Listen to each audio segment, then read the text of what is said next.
అందరికీ మన ప్రభువును మన రక్షకుడు అయినటువంటి క్రీస్తు నామములో శుభాభివందనలు తెలియజేస్తున్నాను. చిన్న ప్రార్థన చేసుకుని దేవుని యొక్క వాక్యాన్ని మనం ధ్యానించుకుందాం. ప్రేమ గలటువంటి మా కన్న తండ్రి, గడిచిన కాలం అంతా కాచి కాపాడుతూ పోషిస్తూ సంరక్షిస్తూ తండ్రి, ఈ యొక్క రాత్రి కాల వేళ తండ్రి మీ యొక్క మాటలతో మేము ధ్యానించుండగా తండ్రి పరసంబంధమైన వివేచన జ్ఞానాన్ని నాకు అనుగ్రహించమని తండ్రి వినుచున్న మీ పిల్లల తండ్రి విని గ్రహించే భాగ్యాన్ని అనుగ్రహించమని మా ప్రభును మా రక్షకుడు అయినటువంటి క్రీస్తు నామములో ఈ ప్రార్థన వల్ల నేడు సమర్పిస్తున్నాను మా కన్న తండ్రి. ఆమేన్. క్రీస్తునందు ప్రేమైనటువంటి దేవుని పిల్లలందరికీ మన ప్రభువును మన రక్షకుడు అయినటువంటి క్రీస్తు నామములో శుభాభివందనలు తెలియజేస్తున్నాను. పరిశుద్ధ గ్రంథంలో నుండి సామెతల గ్రంథము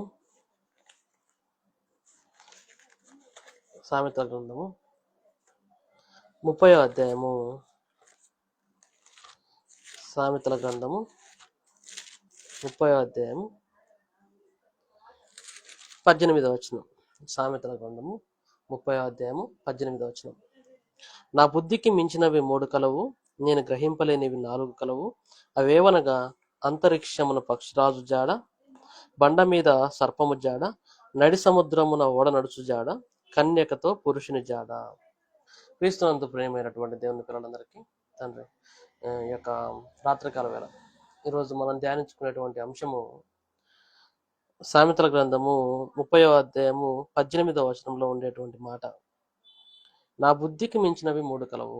జ్ఞాని అయినటువంటి సొలొమోను గారు పరిశుద్ధాత్మ ప్రేరేపణతో పలుకుతూ రాసినటువంటి మాటలలో నా బుద్ధికి మించినవి, సొలొమోను గారే జ్ఞానిగా ప్రపంచంలో దేవుని వలన జ్ఞానాన్ని పొందుకున్నటువంటి వ్యక్తిగా, ఒక గొప్ప వ్యక్తిగా ఆయన ఉంటూ ఉండగా, మరి అటువంటి ఆయనకు ఆయన బుద్ధికి మించినటువంటివి 3 కలవు అంటున్నాడు.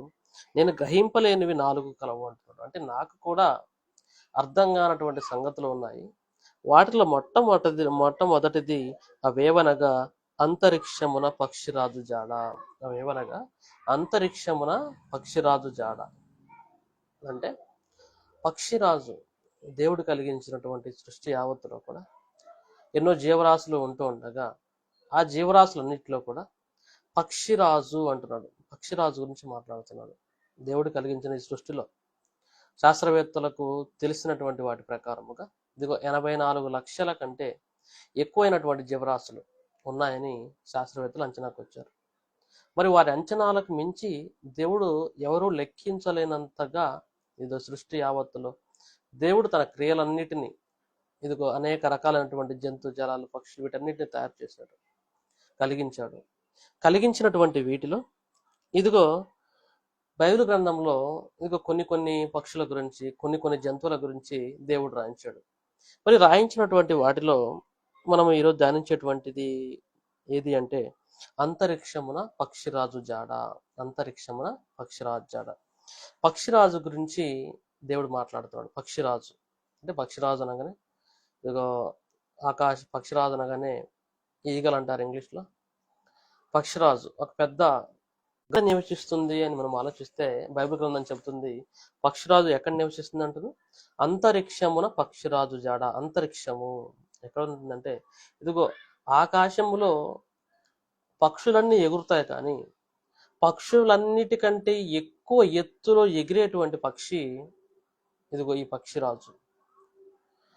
ఈ యొక్క ఈగల్, దీన్ని డేగా అని కూడా కొన్ని తెలుగు పదాల్లో వాడుతూ ఉంటారు. ఇంత పెద్దదైనటువంటి పక్షిరాజు ఎక్కడ ఎగురుతుంది? ఆకాశములో అంతరిక్షములో ఎగురుతుంది. అంటే సాధారణంగా పక్షులు ఎగిరేటువంటి పక్షుల కంటే ఎంతో ఎత్తైనటువంటి ఎత్తులో పక్షిరాజు ఎగురుతుంది.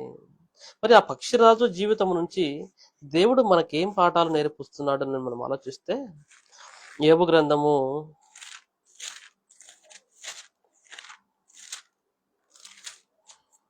39వ అధ్యాయము, యోబు గ్రంథము 39వ అధ్యాయము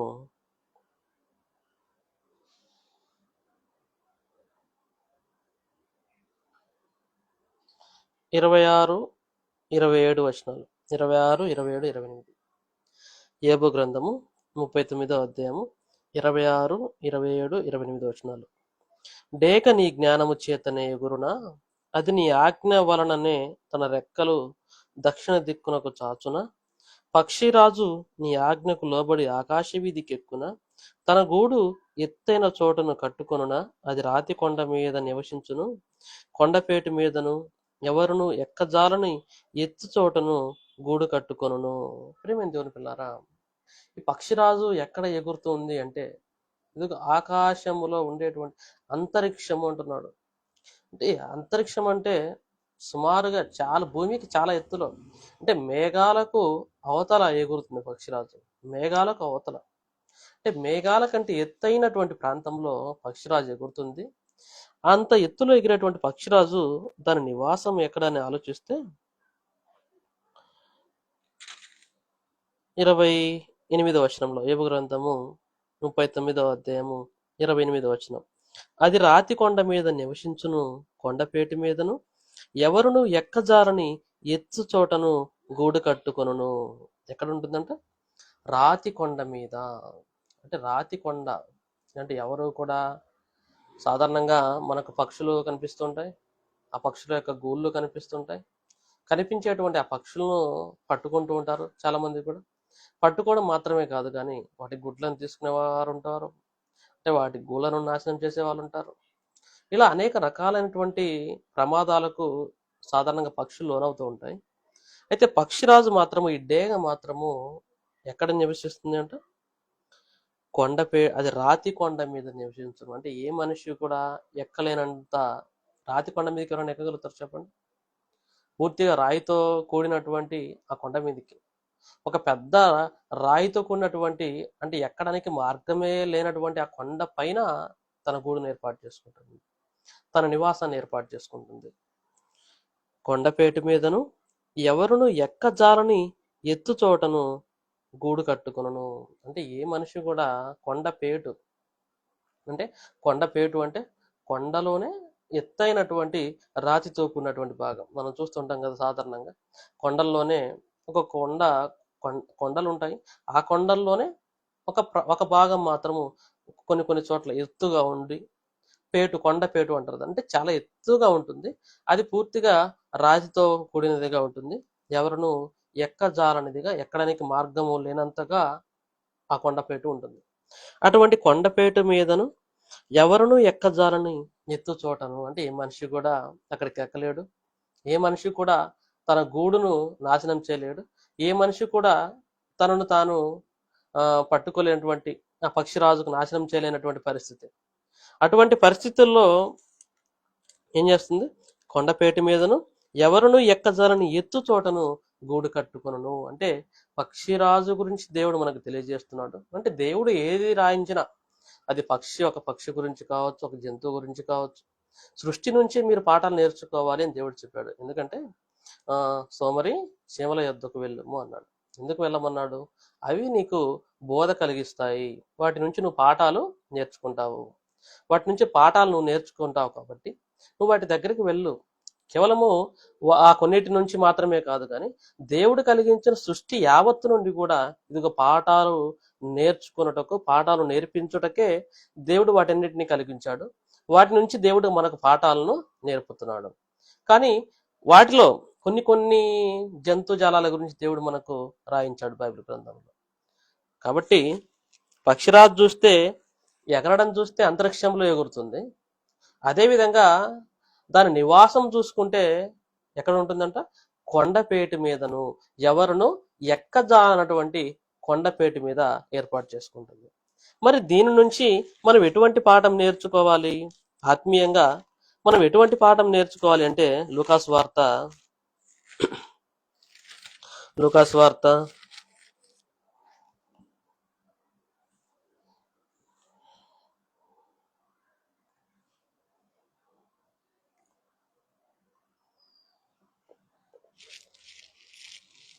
6వ అధ్యాయము 46వ వచనం నుంచి. లూకాసు వార్త 6వ అధ్యాయము 46వ వచనం నుంచి. నేను చెప్పు మాటల ప్రకారము మీరు చేయక ప్రభువా ప్రభువా అని నన్ను పిలుచుట ఎందుకు? యేసుక్రీస్తు వారు మాట్లాడుతున్నారు. మీరు ప్రభువా ప్రభు అని నన్ను కేవలము మీ మాటల చేత పిలవడం వల్ల నాకు ఎటువంటి ఆనందం లేదు, కానీ అలా పిలవడం వల్ల నాకు ఎటువంటి ఆనందం లేదు, అది అలా పిలుస్తూ ఉండడం వల్ల ఎటువంటి ఉపయోగం లేదు. ఎందుకు మీరు పిలుస్తున్నారు అంటే, నేను చెప్పేటువంటి వాక్యాన్ని ఏమో మీరు తృణీకరిస్తున్నారు, నేను చెప్పేటువంటి బోధనేమో పక్కన పెడుతున్నారు, కానీ ప్రభువా ప్రభు అని మాత్రం నన్ను పిలుస్తున్నారు అంటే కేవలం మాటలకే పరిమితం అయిపోయి వాక్యానికి ప్రాముఖ్యత ఇవ్వకుంటే ఇదిగో క్రీస్తు యేసు వారికి అటువంటి ప్రవర్తన నచ్చదు. ఆయనే చెప్తున్నాడు డైరెక్ట్ గా, నేను చెప్పే మాటల ప్రకారం నడిస్తే మీరు ధన్యులు, కానీ కేవలం నన్ను ప్రభువా ప్రభు అని పిలవడం వల్ల నాకు ఏమాత్రం ఉపయోగం లేకపోగా మీకు కూడా ఎటువంటి ఉపయోగము ఉండదు. కాబట్టి నా యొద్దకు వచ్చి, నా దగ్గరికి మీరు రావాలనుకుంటున్నారు కదా, నన్ను ఇష్టపడుతున్నారు కదా, నన్ను ఇష్టపడేటువంటి మీరు, నా దగ్గరకు రావాలనుకునేటువంటి మీరు ఏం చేయాలి? నా యొద్దకు వచ్చి నా మాటలు విని, ముందుగా దేవుని యొక్క యేసుక్రీస్తు వారి యొద్దకు రావాలి. వచ్చినటువంటి వారు ఏం చేయాలి? మాటలు వినాలి. విని వాటి చొప్పున చేయు ప్రతి వాడును ఎవని పోలి ఉండునో మీకు తెలియజేతును. అంటే నా మాటలు వినడం మాత్రమే కాదు, కానీ విన్నటువంటి వాటి ప్రకారము గైకొని జీవించేటువంటి వారు దేన్ని పోలి ఉంటారో నీకు తెలియజెప్తాను. అంటే క్రీస్తు వారి బోధ అంతా కూడా ఆయన పరలోకాన్ని వీడి తను రిక్తునిగా చేసుకుని భూమి మీదకి వచ్చినటువంటి క్రీస్తు వారు ఏది చేసినప్పటికీ కూడా, ఏ బోధ చేసినప్పటికీ కూడా అన్ని ఉపమాన రూపముగా బోధిస్తూ వచ్చాడు. ఎందుకంటే అక్కడ ఉన్నటువంటి సామాన్య జనులకి అనేక సంగతులు అర్థం కావాలి. పరలోక సంబంధమైనటువంటి మర్మాలు, పరలోక రాజ్య సంగతులు అన్ని విపులముగా అందరికీ భావాలతో సహా అర్థము కావాలంటే ఇదిగో వారికి ఎదురుగా ఉన్నటువంటి వాటిని చూపిస్తూ, ఇదిగో కనబడని వాటిని గురించి చెప్పేటువంటి క్రీస్తు వారు ఇదిగో కనిపిస్తున్నటువంటి వాటితో పోల్చి చెబుతున్నారు. ఎందుకంటే అర్థం కావడానికి. అంటే ఉదాహరణలు తీసుకొని ఒక ఉపమాన రూపముగా క్రీస్తు వారు తన బోధనలంతా చేశాడు. ఎందుకంటే అందరికీ అర్థం కావాలి.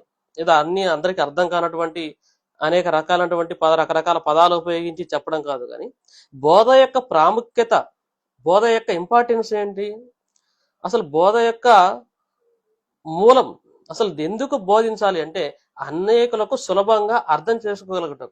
ఏదో మన ప్రతిభను నిరూపించుకోవడానికో మనము గొప్పవారమని తెలియజేయడానికో కాదు, కానీ అందరికీ సులువుగా అర్థమయ్యేటట్లు చెప్పాలి, అందరికీ అర్థం కావాలి. క్రీస్తు వారు చేసినటువంటి బోధ ఎటువంటిది? అందరికీ పరలోక రాజ్య సంగతులు, దేవుని కూర్చున్నటువంటి సంగతులు అందరికీ తెలియాలి. కాబట్టి ఇదిగో ఉదాహరణలతో సహా క్రీస్తు వారు అందరికీ వివరిస్తూ వచ్చారు. అలా వివరిస్తూ చెప్తున్నాడు, నా యొద్దకు వచ్చిన మాటలు వినేటువంటి వారు ఎలా ఉంటారు అంటే, వాడు ఇల్లు కట్టవలనని ఉండి లోతుగా త్రవ్వి బండ మీద పునాది వేసిన వాని పోలి ఉండును. వరద వచ్చి ప్రవాహము ఆ ఇంటి మీద ఒడిగా కొట్టినను అది బాగుగా కట్టబడినందున దాన్ని కదిలింపలేకపోయాను. ఏమైపోయింది? ఒక పక్క పక్షిరాజు జీవితాన్ని మనం చూద్దాం.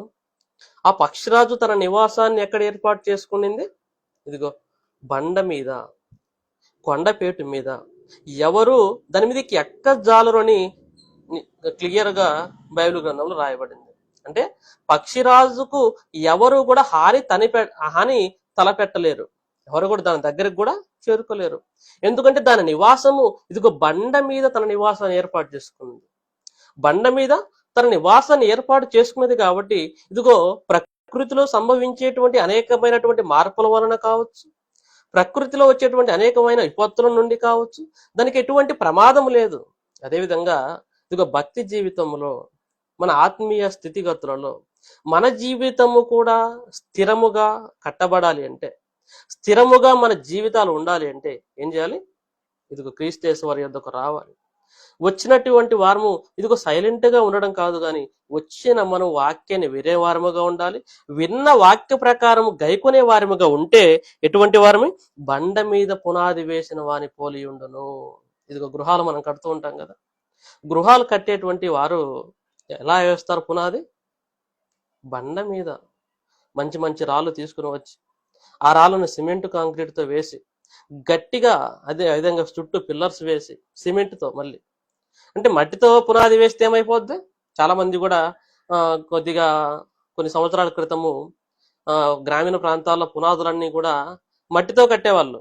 మట్టిని తీసుకుని వచ్చి రాయికి మధ్యలో మట్టిని పెట్టేటువంటి వారు. కొన్నాళ్ళకి ఏమైపోతున్నాయి? ఆ పునాదులన్నీ కూడా మళ్ళీ చీలిపోవడము, ఉం? నెరలు విడవడము, ఆఖరికి ఇల్లు కూడా కృంగిపోయినటువంటి సందర్భాలు కూడా చాలా ఉన్నాయి. కాబట్టి అటువంటి పరిస్థితుల్లో ఇదిగో మట్టితో రాయి వేయకుండా గట్టిగా పునాది గనక వేస్తే ఆ పునాదికి మీద కట్టబడిన, అంటే గట్టిగా వేయబడినటువంటి పునాది అంతా కూడా ఏమైపోతుంది? అనేక రకాలైనటువంటి ప్రమాదాలకు గురైపోతుంది, కూలబడిపోతుంది, ప్రమాదానికి దగ్గరగా ఉంటుంది, ప్రమాదం సంభవిస్తుంది. కానీ బండ మీద ఇల్లు కట్టుకుంటే బండ మీద పునాది వేసిన వాని పోలి ఉంటును అంటున్నాడు. నిజంగా కేవలము వాక్యాన్ని విని విడిచిపెడితే ఎటువంటి వారు? మన పునాది బండ మీద వేసుకున్న వారము కాము, బండ మీద వేసుకున్న వారము కాము. మనం కేవలం వాక్యాన్ని విని విడిచిపెడితే కాదు, కానీ దాన్ని విని మన జీవితాల్లో గైకుంటే ఎలా ఉంటుంది? బండ మీద వేసిన పునాది. ఇప్పుడు చాలా రకాలైనటువంటి టెక్నాలజీ, అడ్వాన్స్డ్ టెక్నాలజీ ఉపయోగిస్తున్నారు దేంట్లో? పునాదులు వేయడంలో. కొన్ని భూకంపాలు వచ్చినా తట్టుకునేంత సామర్థ్యముతో ఈనాడు పునాదుల కన్స్ట్రక్షన్ అనేది జరుగుతుంది. కాబట్టి ప్రేమైన దేవుని పిల్లారా, మన జీవితాలు ఒక స్థిరముగా నిలబడాలి అంటే, క్రైస్తవ భక్తి జీవితంలో వచ్చేటువంటి అనేకమైనటువంటి ఆటపోట్లను ఎదుర్కోవాలి అంటే ఎటువంటి పునాది మనకు ఉండాలి? ఇదిగో వాక్యం అనేటువంటి పునాది, బండ మీద పునాది. నువ్వు వాక్యాన్ని విని గైకొన వాడవా? అలా గైకుంటే ఇదిగో నువ్వు బండ మీద పునాది వేసుకున్న వాడవు, నీ జీవితాన్ని బండ మీద కట్టుకున్నవాడు. ఇదిగో పక్షిరాజు లాంటి వాడవు నువ్వు. పక్షిరాజు ఎక్కడో రాతి మీద తన నివాసాన్ని ఏర్పాటు చేసుకుని ఎటువంటి భయభ్రాంతులకు లోను కాకుండా జీవిస్తుంది కదా.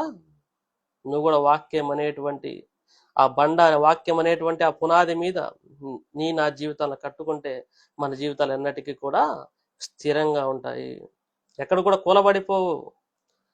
ఎటువంటి ప్రతికూల వాతావరణాల్లో సైతము కూడా నిలదొక్కుని ఉండగలుగుతాయి. ఇంకా రెండవ అంశాన్ని, పక్షిరాజు జీవితాన్ని గురించి మనం కనుక చూసినట్లయితే, యోబు గ్రంథము 9వ అధ్యాయము 26వ వచనం. యోబు గ్రంథము 9వ అధ్యాయము 26వ వచనం. రెల్లు పడవలు దాటిపోవునట్లు అవి జరిగిపోవును, ఎరమీదికి విసురున దిగు పక్షిరాజు వలె అవి త్వరపడిపోవును. రెల్లు పడవలు దాటిపోనట్లు అవి జరిగిపోవును, ఎరమీదికి విసురున దిగు పక్షిరాజు వలె. ఎరమీదికి విసురున దిగు పక్షిరాజు. ఎరమీదికి అంటే, ఎర అంటే ఆహారం. ఎర అంటే పక్షిరాజు వెతుక్కొని ఆహారాన్ని సంపాదించుకోవాలి. ఆహారము సంపాదించుకునేటప్పుడు ఆ ఎర మీదికి ఎలా దిగుతుంది అంటున్నాడు? విసురున దిగు. విసురున అంటే చాలా స్పీడ్గా దిగాలి. అంటే పక్షిరాజు ఆకాశంలో తిరుగుతూ ఉంటుంది. ఆకాశంలో తిరిగేటువంటి ఆ పక్షిరాజు భూమి మీద ఉన్నటువంటి తనకు కావలసినటువంటి ఆహారాన్ని చూసుకుంటూ దాని మీద బాగా దృష్టి నిలిపి ఆ ఎర పైన ఎక్కడ ఉందో వెతుక్కుంటుంది. వెతుక్కున్నటువంటి ఆ ఎర మీద దృష్టిని పెట్టి వెంటనే దిగుతుంది. అంటే విసురును దిగాలి. అంటే విసురును దిగకపోతే ఏమైపోతుంది? ఆహారాన్ని సంపాదించుకోలేదు, ఆహారం దొరకదు. కాబట్టి వేగం పక్షిరాజులో ఉంది. పక్షిరాజులో ఉన్నటువంటి రెండో లక్షణం ఏంటి? వేగం కలిగి ఉంది, చాలా స్పీడ్ కలిగి ఉంది. ఆ స్పీడ్ కనుక లేకపోతే ఆహారాన్ని సంపాదించుకోలేదు. ఆ వేగం పక్షిరాజులో కనుక లేకపోతే ఎరను పట్టుకోలేదు. కాబట్టి ప్రేమైన దేవుని పిల్లారా, పక్షిరాజులో వేగం ఉంది, మనలో కూడా వేగం అనేది ఉండాలి. అది ఏ వేగము?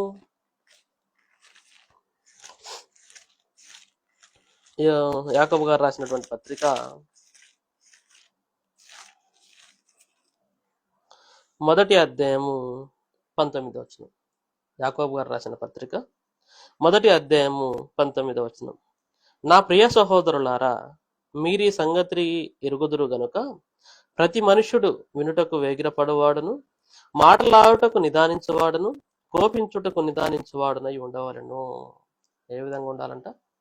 దేంట్లో స్పీడ్ కావాలంటున్నాడు దేవుడు? వినుటకు వేగిరపడువాడును.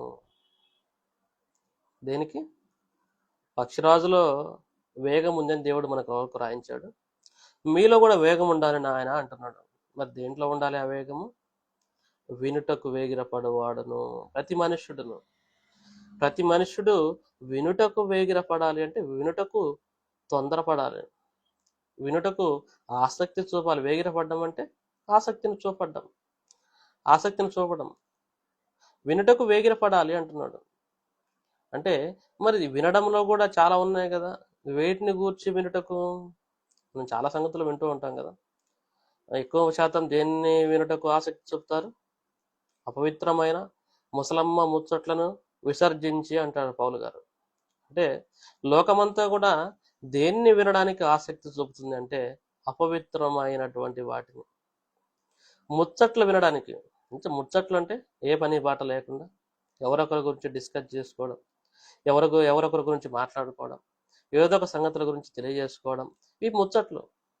వీటి వలన ఎటువంటి ఉపయోగం లేకపోగా ఇవి అపవిత్రమైనవి అన్నాడు దేవుడు. అపవిత్రమైనవి అంటే వీటి వలన మన దేహాలకు, మన ఆత్మకు ఏం చేకూరుతుంది? అపవిత్రత చేకూరుతుంది, కల్మషం చేకూరుతుంది. అంటే ఇటువంటి వాటిని వినడానికి వేగిరపడమని దేవుడు చెప్పట్లేదు, కానీ వినుట క్రీస్తును గూర్చినటువంటి మాట అయి ఉండాలి. రోమపత్రికలు అంటాడు, వినుట దేని గూర్చి అయి ఉండాలి? వినుట క్రీస్తును గూర్చిన మాట. వినుట వలన విశ్వాసము కలుగును, వినుట క్రీస్తును గూర్చిన మాట అన్నాడు. అంటే క్రీస్తును గూర్చినటువంటి మాట మనం గనక వింటే ఆ మాట వలన, ఆ మాట వినడంలో కూడా ఏముండాలి అంటే యేసుక్రీస్తు వారిని గూర్చినటువంటి సంగతులు వినడంలో వేగిరపడాలి. అంటే వేగాన్ని కలిగి ఉండాలి, ఆసక్తి ఎక్కువగా చూపుతూ ఉండాలి. అలా చూపితే మనకేంటి ఉపయోగము అంటే కింద అంటున్నాడు చూడండి, యాకోబు రాసిన పత్రిక 1వ అధ్యాయము 21వ వచనం. అందుచేత సమస్త కల్మషమును విర్రవీగుచున్న దుష్టత్వమును మాని లోపల నాటబడి మీ ఆత్మలను రక్షించుటకు శక్తిగల వాక్యమును సాత్వికముతో అంగీకరించుడి. అంటే వాక్యానికి ఉన్నటువంటి శక్తి అంటే నువ్వు వాక్యాన్ని వినుటకు వేగిరపడుతున్నావా, ఆసక్తి చూపుతున్నావా? అలా ఆసక్తి చూపితే ఆ వినేటువంటి వాక్యం వలన మనకు వచ్చేటువంటి ఉపయోగం ఏంటి అంటే లోపల నాటబడి, నిజంగా ఆసక్తిగా దేవుని యొక్క వాక్యాన్ని వింటే ఆ వాక్యం ఏం చేయబడుతుందంటే లోపల నాటబడుతుంది. అంటే నాటబడ్డం అంటే ఒక మొక్కను అది బ్రతకాలి బాగా అంటే ఏం చేయాలి? నాటాలా, ఊరికి పైన పెట్టాలా? పైన పెట్టేసి వదిలేస్తే బ్రతకదు, దాని నుంచి ఫలాలు రావు. కానీ నాటాలి, గుంతను తీయాలి, తీసినటువంటి గుంతలో ఆ మొక్కను పెట్టి బాగా మళ్ళీ మట్టి పోసి గట్టిగా దాన్ని త్రొక్కి చుట్టుపక్కల పాది చుట్టూ, ఆ తర్వాత నీరు పోయడానికి అనుకూలంగా పాదిని ఏర్పాటు చేసుకోవాలి. అంటే నాటబడాలి. అంటే వాక్యము ఆసక్తిగా నువ్వు గనక వింటే నీ హృదయములో ఆ వాక్యం నాటబడుతుంది. నాటబడినటువంటి ఆ వాక్యము ఏం చేస్తుంది? మీ ఆత్మలను రక్షిస్తుంది. అంటే మన ఆత్మలలో ఉన్నటువంటి, మన హృదయంలో ఉన్నటువంటి సమస్తమైనటువంటి దుష్టత్వాన్ని, సమస్తమైనటువంటి చెడును, సమస్తమైనటువంటి కల్మషాన్ని తీసివేసి ఇదిగో మన దేహాన్ని, మన ఆత్మను శుద్ధి చేసేదే దేవుని యొక్క వాక్యము. హెబ్రీయులకు రాసిన పత్రిక 4వ అధ్యాయము,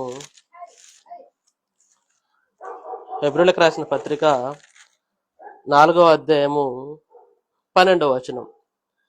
ఎందుకనగా దేవుని వాక్యము సజీవమై బలము గలదై రెండంచులు గల ఎటువంటి ఖడ్గము కంటెను వాడిగా ఉండి ప్రాణాత్మలను, కీళ్లను, మూలుగను విభజించునంత మట్టుకు దురుచు హృదయం యొక్క తలంపులను, ఆలోచనలను శోధించుచున్నది. దేవుని వాక్యానికి ఉన్నటువంటి శక్తి ఎటువంటిదో తెలుసా? దేవుని వాక్యము సజీవమై అంటే ఎప్పుడు కూడా దానికి మరణం అనేదే లేదు.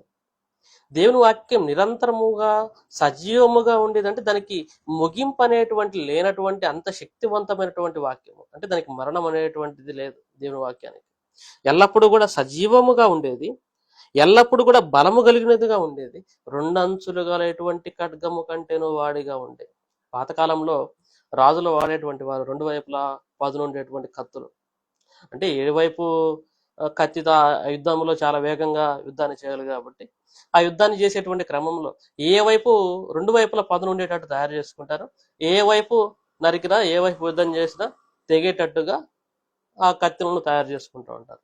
మరి దేవుని వాక్యం ఎటువంటిది అంటున్నాడు? రెండంచులు గల ఎటువంటి ఖడ్గము కంటేను వాడిగలదై ఉండే. అంటే ఈ లోకంలో ఉండేటువంటి ఎటువంటి డబుల్ ఎడ్జ్డ్ అంటే రెండు వైపులా పదునుండేటువంటి ఏ రాజు వాడిన అన్ని అన్నిటికంటే వాడిగల షార్ప్ గలది, అన్నిటికంటే పదునైనటువంటిది ఏంటో తెలుసా? దేవుని యొక్క వాక్యము. రెండంచులు గల ఎటువంటి ఖడ్గము కంటేను వాడిగా ఉండి, చాలా పదునుగా ఉండి, ప్రాణాత్మలను అంటే మానవుని యొక్క దేహములోనికి, మానవుని యొక్క ఆత్మలోనికి, కీళ్లను మూలుగను విభజించినంత మట్టుకు దూరుచు. ఎక్కడికి వెళ్ళిపోతుంది? కీళ్లలోనికి వెళ్ళిపోతుంది. ఆ తర్వాత మూలుగను విభజించినంత మట్టుకు, అంటే మానవుని యొక్క దేహములో మూలుగ అనగానే ఇదిగో మూలుగ ఎక్కడ ఉంటుంది? ఇదిగో రక్తము తయారైనటువంటి ఎముక మజ్జ. ఈ మజ్జ అక్కడ ఏం తయారవుతుంది? రక్తం తయారవుతుంది. మానవుని యొక్క దేహానికి ప్రాణమైనటువంటి రక్తము ఎక్కడ తయారవుతుందో అక్కడికి దేవుని యొక్క వాక్యం వెళ్ళిపోతుంది. అలా వెళ్ళిపోయి ఎక్కడికి వెళ్ళిపోతుందంట? కీళ్లను మూలుగను విభజించినంత మట్టుకు దూరుచు. ఎవరు ఏమైనా దూరతాయా అంత లోపలికి? దేవుని యొక్క మాటలు ఎంత శక్తివంతమైనయో దేవుడు రాయిస్తూ ఉన్నాడు. దూరుచు హృదయం యొక్క ఎక్కడికి వెళ్ళిపోతుంది? మళ్ళీ ఇంకా హృదయం అనగానే ఎక్కడ మానవుని యొక్క ఆలోచనలకు కేంద్ర స్థానమో అదే హృదయం. ఆ హృదయంలోనికి వెళ్ళిపోయి హృదయం యొక్క తలంపులను ఆలోచనలను శోధించుతున్నది. మానవుని యొక్క హృదయం అనగానే గుండె కాదు. హృదయం అనగానే మానవుని యొక్క మెదడు ఆలోచనలకు స్థానమైనటువంటిది. ఆలోచనలకు స్థానమైన ఎక్కడ కేంద్ర స్థానమో అక్కడ మానవుని యొక్క మేధో సంపత్తిలోనికి ప్రవేశించి, మెదడులోనికి ప్రవేశించి ఇదిగో ఆలోచనలు తయారీ దగ్గరికి వెళ్ళిపోయి హృదయం యొక్క ఆలోచనలను శోధించుచున్నది. చూస్తుంది వాక్యం. మనిషి తన హృదయంలో ఏమి ఆలోచిస్తున్నాడు, ఏది మంచిగా ఆలోచిస్తున్నాడు, ఏది చెడుగా ఆలోచిస్తున్నాడు. ఇదిగో మంచిదైతే సపోర్ట్ చేయాలి, ఇదిగో చెడు అయితే గద్దించాలి, ఆ చెడును తీసివేయాలి, మానుకో అని చెప్తుంది. ఆ చెడును తీసివేసుకో అని చెప్తుంది. దేవుని వాక్యం ఎటువంటిది? ఇంత శక్తివంతమైనది. ఎక్కడికి వెళ్ళిపోతుంది? ఇదిగో నీలో, నీ హృదయంలో, నీ తలంపుల్లో ఉండేటువంటి చెడును, కల్మషాన్ని శుద్ధి చేయడానికి లోపలికి వెళ్ళిపోతుంది. మానవ హృదయంలోని అన్ని కల్మషమంతా అనేక రకాల పాపములతో, పాప క్రియలతో కూడినటువంటి మానవ హృదయాన్ని ఇదిగో శుద్ధి చేస్తుంది, కల్మషము లేనిదిగా తయారు చేస్తుంది. పాపాలు గనక హృదయంలో ఉంటే, పాప ఆలోచనలు ఉంటే వాటిని గద్దిస్తుంది. దేవుని యొక్క వాక్యం అక్కడికి వెళ్ళిపోతుంది. ప్రేమ దేవుని పిల్లారా, పక్షిరాజుకు వేగం ఉంది. ఎరను ఆహారమును వెదకుటకు, ఆహారాన్ని సంపాదించుకున్నటకు ఎంతో తీవ్రమైనటువంటి విసురుని దిగి ఆహారాన్ని సంపాదించుకుంటుంది. ఇక నువ్వు కూడా నిత్య జీవపు వాక్కులను సంపాదించుకోవాలంటే, నిత్య జీవపు మాటలను సంపాదించుకోవాలంటే ఇదిగో నీలో కూడా వేగం ఉండాలి. ఆ వేగము క్రీస్తును గూర్చిన మాట వినుట అయి ఉండాలి. లోక సంబంధమైన కాదు. లోక సంబంధమైనటువంటి ఎన్నో వాటిని గురించి వినుట వలన, లోక సంబంధమైన ముసలమ్మ ముచ్చట్ల వలన ఇదిగో మన ఆత్మకు, మన దేహానికి, మన మనస్సుకు అనేక రకాలైనటువంటి కల్మషము, అపవిత్రత వస్తుంది తప్ప ఎటువంటి ఉపయోగం లేదు. కాబట్టి మన దేహాన్ని, మన ఆత్మను పవిత్రపరిచేది, మన జీవితాలను బాగుపరిచేది దేవుని యొక్క వాక్యము, క్రీస్తును గూర్చినటువంటి మాటలు. అటువంటి మాటలు వినుటకు ఎల్లప్పుడూ సంసిద్ధముగా, ఎల్లప్పుడూ తీవ్రమైనటువంటి ఆసక్తిని కలిగి ఉండాలి. అందుకే పౌలు గారు అంటారు, ఆసక్తి విషయంలో మాంద్యులు కాక అంటాడు. అంటే దేవుని మాటలు వినడే విషయంలో కావచ్చు, దేవుని పని యొక్క విషయంలో కావచ్చు, మీరు ఎల్లప్పుడూ కూడా మందము కలిగి ఉండొద్దు, ఎల్లప్పుడూ నిదానస్తులుగా ఉండొద్దు. ఎలా ఉండాలి?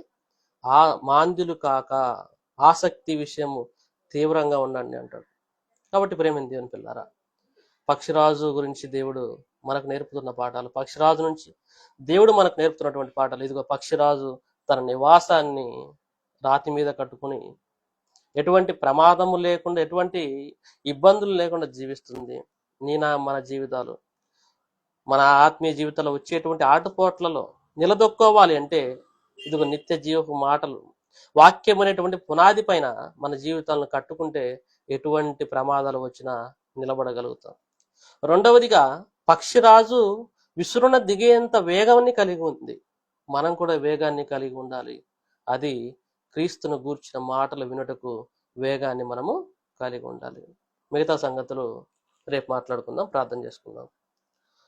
ప్రేమ గలటువంటి మా కన్న తండ్రి, యొక్క రాత్రికాల వేళ కొన్ని సంగతులు తండ్రి పరిశుద్ధ గ్రంథంలో నుంచి వివరించుటకు తండ్రి మీరు చూపిన కృపను బట్టి తండ్రి మీకు ఎంతగానో వందాలు కృతజ్ఞతలు క్రీస్తేశ్వర నామములో చెల్లిస్తున్నాను మా కన్న తండ్రి. ధ్యానించిన సంగతులు మా హృదయాల్లో ఉండే భాగ్యాన్ని అనుగ్రహించండి తండ్రి. నిన్న మీ పిల్లలందరినీ దీవించి ఆశీర్వదించమని మీకు వాక్యాన్ని వింటున్న మేము తండ్రి వాక్యాన్ని విని విడిచిపెట్టే వారముగా ఉండకుండా వాక్యాన్ని విని గైకునే వారముగా ఉండటకు మాకు సహాయం అనుగ్రహించమని మా ప్రభును మా రక్షకుడైనటువంటి క్రీస్తేశ్వర నామంలో ప్రార్థన వలన నేడు సమర్పిస్తున్నాను మా కన్న తండ్రి. ఆమేన్. అందరికీ మరొకసారి మన ప్రభువును మన రక్షకుడైనటువంటి క్రీస్తేశ్వర నామంలో వందనాలు తెలియజేస్తున్నాను.